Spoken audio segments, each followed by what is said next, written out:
Good morning, everyone. Welcome back to the Carter James Ranch. March 22nd, second day of spring. Let me show you what we've been up to. This morning, just got done moving the cow herd a little bit, rolling out half a bale of hay. Well, good morning. Just gave them a few cubes and some high magnesium mineral. We always give that to them in the spring. Cattle can get a situation called, it's pronounced tetany, where their bodies don't absorb the magnesium. I can't give you the exact scientific situation on that, but always want to give them a high mag to make sure they're not going to get that situation. It can be life-threatening. But the main reason I wanted to show you today, I wanted to give you an update on our little calf. I got to find him first. They always get a little squirrely after I give them cubes. I just saw him. He's hiding in. Oh, I see him. Okay, quick update. Hey, 1845. She's kind of new here. Doesn't really know. There he is. There's our little bull calf. Just want to give everyone a quick update on him. He was born March 8th, and here we are on the 22nd. So he's coming up on, well, what is he? He's right at two weeks old, actually. So he's doing well. Healthy. Starting to run around the pasture. He's really enjoying life. He's getting a lot of energy. He loves it when I roll hay out because he goes and finds a little spot to lay down. So just wanted to give you all an updated video on him. He's cute. Hey, little guy. Gotta love. There he goes. Oh, there he goes. Now he's doing a little bit of a show off. Gotta love happy, healthy calves. Back up here at the house, I wanted to show you what we had done this week.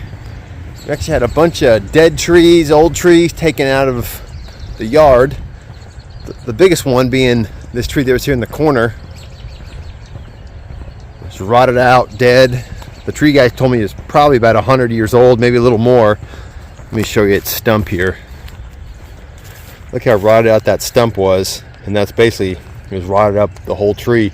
Whenever we get high winds, we'd have big branches falling down, and I knew we were on borrowed time between something hit a truck or the cattle trailer or hit someone walking by, broke the fence. Nothing good was going to come out of that. But basically from this point all the way across to that point, 5 feet wide. This was a huge tree.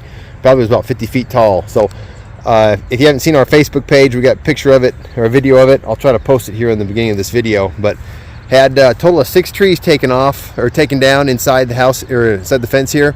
So this is going to make this space really useful.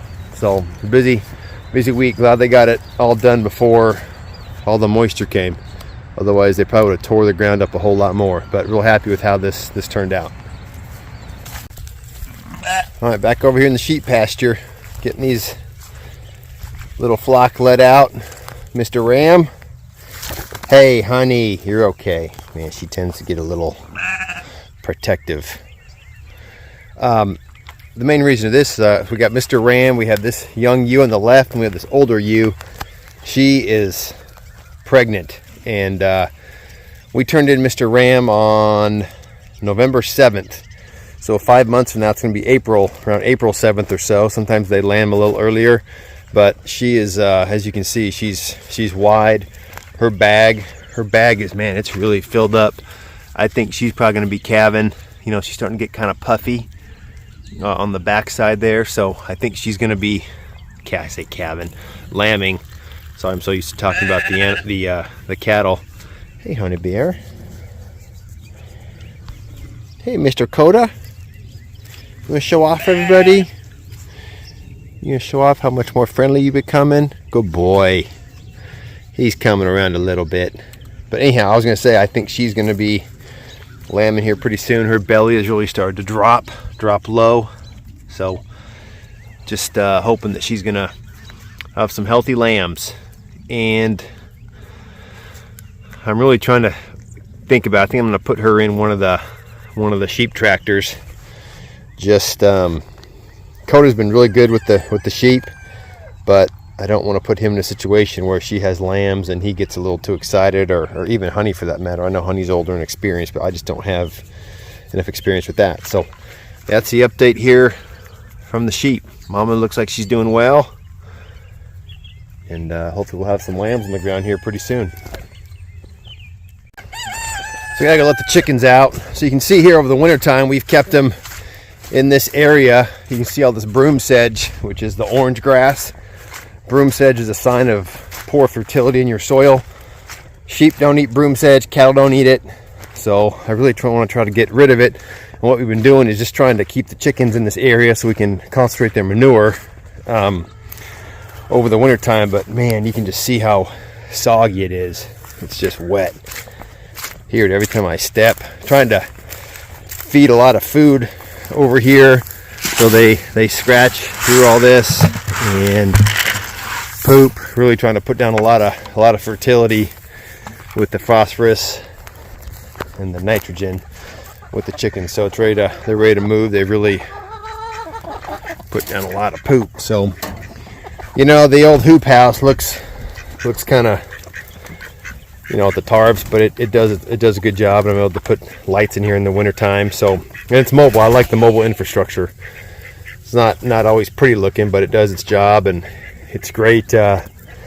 It's great probably 9 or 10 months out of the year. You know, I just don't like it if it's really cold. That, you know, especially when we're trying to move them out here in the pasture.